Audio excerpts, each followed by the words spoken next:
Hi students, let us start with this video with the new topic combination of capacitors. Students, combination of capacitors में दो type के combination है, combination series and combination in parallel. इस तरह के topics आप लोगों ने 10th स्टैंडर्ड में connection of resistances in series and resistances in parallel में भी स्टडी किया है, समथिंग लाइक दैट. लेकिन फॉर्मूले थोड़े से चेंज होने वाले हैं. आप स्टडी करोगे इसमें कैसे चेंज होते हैं. सबसे पहले हम समझ लेते हैं कैपेसिटर्स का सीरीज कनेक्शन कैसा होता है. Capacitors in series. एक काम करते हैं, हम पहले दो कैपेसिटर्स को लेकर समझने की कोशिश करते हैं, फिर हम आगे दो से ज़्यादा कैपेसिटर्स को समझेंगे. देखो, ये एक कैपेसिटर है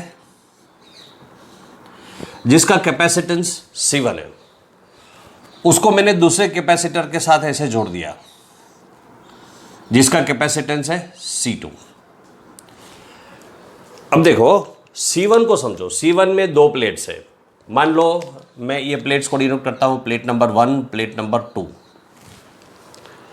C2 में भी दो प्लेट्स है. प्लेट नंबर 3 बोलेंगे इसको हम, प्लेट नंबर 4 बोलेंगे. तो जब हम इसको किसी बैटरी के साथ कनेक्ट करते हैं तब क्या होगा. ये C1 का जो फर्स्ट वाला प्लेट है, ये पॉजिटिव टर्मिनल है, तो ये प्लेट पॉजिटिवली चार्ज्ड हो जाएगा. और C2 का प्लेट नंबर 4 नेगेटिव टर्मिनल के साथ कनेक्टेड है, तो ये नेगेटिवली चार्ज्ड हो जाएगा. ये चार्ज का मैग्नीट्यूड मान लो Q है और ये चार्ज ऑटोमेटिकली माइनस Q हो जाएगा. ये दोनों चार्ज का मैग्नीट्यूड सेम रहेगा. अब देखना क्या है कि 2 और 3 प्लेट्स के ऊपर क्या होगा. ये कनेक्शन जो है, इस तरह के कनेक्शन को हम बोलते हैं सीरीज कनेक्शन, जहां एक कैपेसिटर की प्लेट दूसरे कैपेसिटर की प्लेट के साथ जुड़ी हुई है. अब सीरीज कनेक्शन में ये बीच वाली जो प्लेट्स है उसमें क्या होगा. देखो, अगर ये प्लेट नंबर 1 पॉजिटिवली चार्ज्ड है तो प्लेट नंबर 2 नेगेटिवली चार्ज्ड हो जानी चाहिए. तो ये नेगेटिवली चार्ज हो जाएगी. और ये वाली प्लेट कैसे होनी चाहिए, तो ऑब्वियसली ये पॉजिटिव हो जानी चाहिए. ये नेगेटिव चार्ज और ये पॉजिटिव चार्ज की वैल्यू कितनी होगी. क्या वो इक्वल होगी या कम ज़्यादा होगी. एक बात तो क्लियर है कि अगर ये पॉजिटिव चार्ज का मैग्नीट्यूड प्लस Q है तो ये माइनस Q होना चाहिए. अगर ये माइनस Q है तो फिर से ये प्लस Q हो जाना चाहिए, क्योंकि किसी भी कैपेसिटर में दोनों प्लेट्स का चार्ज इक्वल इन मैग्नीट्यूड होता है. सिर्फ चार्ज का टाइप ऑपोजिट होता है, एक पॉजिटिव तो एक नेगेटिव. याद रखो, ये हमने कैपेसिटर्स में पहले भी स्टडी किया है. कैपेसिटर का नेट चार्ज 0 होता है. You have to remember this. The net charge on a capacitor is 0. But the question is, ऐसा कभी कभी क्वेश्चंस टेक्स्ट बुक में या एग्जाम में आ जा सकता है. कभी कुछ क्वेश्चन स्टूडेंट्स ने भी पूछे हैं मुझे कि ये दोनों चार्जेस, प्लेट 2 और प्लेट 3 का चार्ज मान लो इक्वल नहीं होता तो क्या होता. एक चार्ज ज़्यादा है, दूसरा चार्ज कम है, तो ये जो बीच में कंडक्टर है जो दोनों प्लेट्स को कनेक्ट करता है, उसमें से चार्ज फ्लो होगा. और फ्लो होने के बाद दोनों पर जब तक इक्वल नहीं होता है तब तक ये फ्लो चालू रहेगा. और फाइनली ये दोनों तो इक्वल हो ही जाएंगे, क्योंकि नेट चार्ज तो हमेशा 0 होना ही चाहिए. ये याद रखो. तो अब हमारे पास ये एक कॉम्बिनेशन हो गया जिसमें दो कैपेसिटर्स का नेट चार्ज 0 है. अब स्टूडेंट्स, आपको दो एक छोटी छोटी बातें याद रखनी है. सबसे पहली बात कि सीरीज कनेक्शन में चार्ज चेंज नहीं होता है. चार्ज डज नॉट चेंज, ये याद रखना है. यानी एक कैपेसिटर के ऊपर अगर 5 कूलम चार्ज है तो दूसरे पर भी 5 कूलम चार्ज ही होना चाहिए.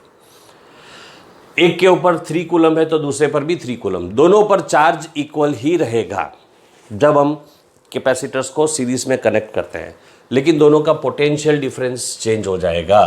Potential difference changes. यानी मान लो ये फर्स्ट वाले कैपेसिटर का पोटेंशियल डिफरेंस V1 है, सेकेंड वाले कैपेसिटर का पोटेंशियल डिफरेंस V2 है, तो टोटल पोटेंशियल डिफरेंस हो जाएगा V is equal to V1 plus V2. अब एक बात बताओ आप मुझे, सबसे पहली बात तो कैपेसिटर का फॉर्मूला, कैपेसिटेंस का फॉर्मूला क्या होता है? C is equal to Q by we,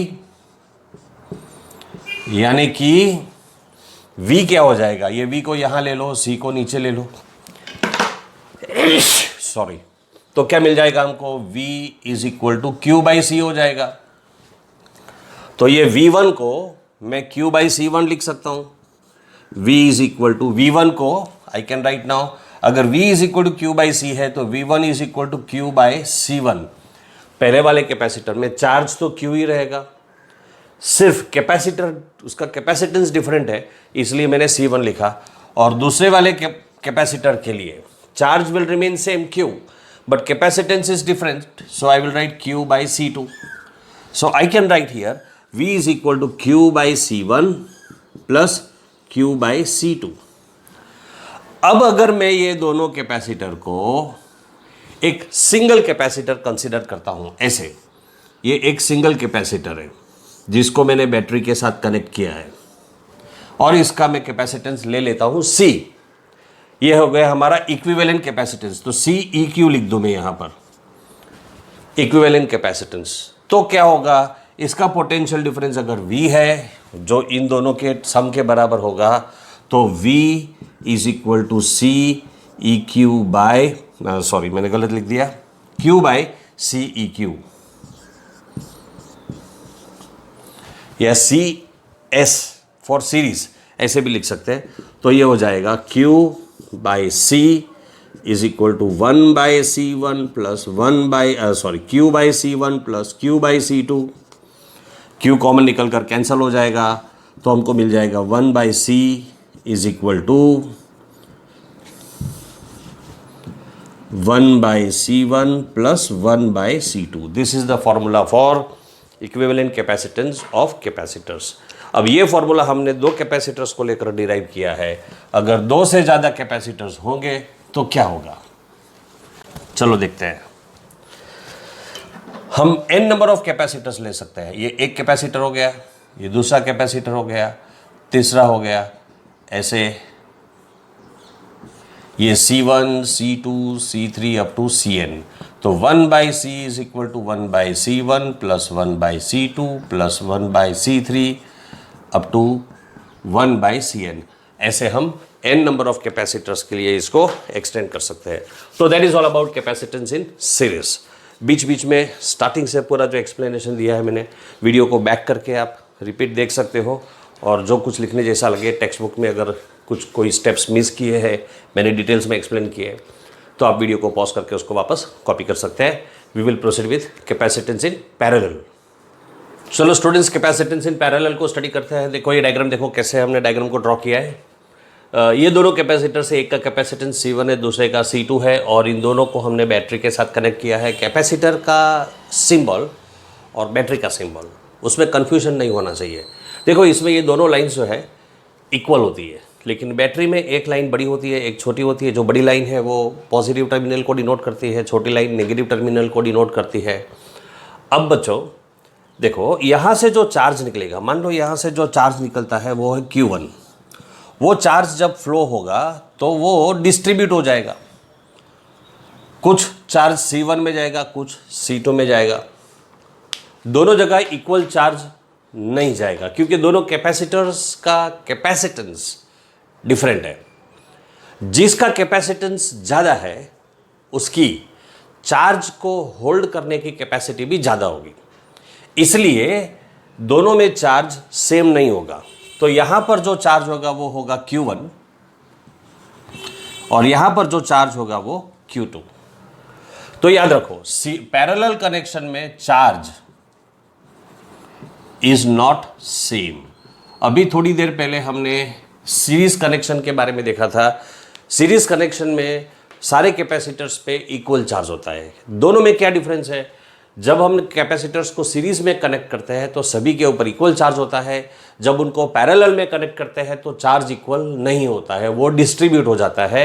and total charge यहाँ से जो निकल रहा है वो हो जाएगा Q1 plus Q2। Q is the total charge and Q1 and Q2 is the charge on the individual capacitors, but both the capacitors are connected between the same terminals A and B, so their potential difference will be same. C1 जो है वो A और B के बीच में connected है, A और B के बीच में जो पोटेंशियल डिफरेंस है वो V है, तो ये V।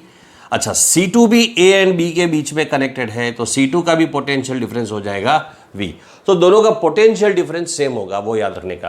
तो जब कैपेसिटर्स को पैरेलल में कनेक्ट करते हैं तो charge is not same but potential difference is same. You have to remember this. अच्छा, कैपेसिटेंस का फॉर्मूला क्या है? Q by V।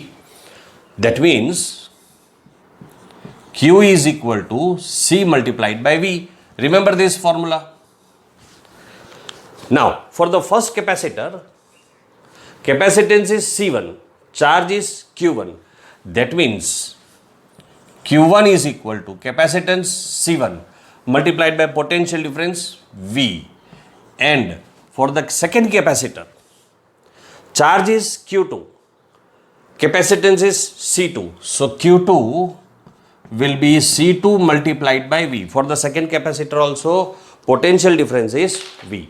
If I substitute those two values here, then I will get Q is equal to Q1 की value C1V, so Q1 की value हमने लिख ली C1V plus Q2 की value C2V। अब अगर ये पूरे कनेक्शन को मैं एक सिंगल कैपेसिटर कंसीडर कर दूं, ऐसे ये हो गया इक्विवेलेंट कैपेसिटेंस, और हम ये कंसीडर करते हैं कि उसको हमने बैटरी के साथ कनेक्ट कर दिया, तो ये दो कैपेसिटर्स को एक कैपेसिटर कंसीडर करेंगे, यानी कि इक्विवेलेंट कैपेसिटेंस। तो कैपेसिटेंस कितना हो जाएगा? अब Q की वैल्यू हो जाती है CV is equal to C1V plus C2V। V cancel हो जाएगा, तो C is equal to C1 plus C2। तो देख लो बच्चों, जब कैपेसिटर्स सीरीज में होंगे तो अब फॉर्मूला था 1/C is equal to 1/C1 plus 1/C2, लेकिन जब कैपेसिटर्स को हमने पैरेलल में कनेक्ट किया तब हमारा फॉर्मूला बन गया C is equal to C1 plus C2। ये दो कैपेसिटर्स को लेकर हमने किया, लेकिन अगर दो से ज़्यादा कैपेसिटर्स को हमने कनेक्ट किया होता तो क्या होता? देख लो, वो भी सिमिलर सिचुएशन है। ये हम दो से ज़्यादा कैपेसिटर्स ले रहते हैं,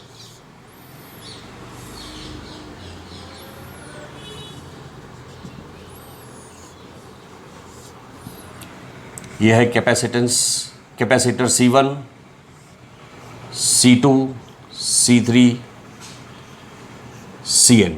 यह है C1, C2, C3, Cn, ये Cn है। अब हम इन सबको जोड़ देते हैं एक दूसरे के साथ, तो देखो सारे के सारे किसी एक टर्मिनल के साथ जुड़े हुए हैं, ऐसे all are connected to one terminal. You are having n capacitors connected to a battery.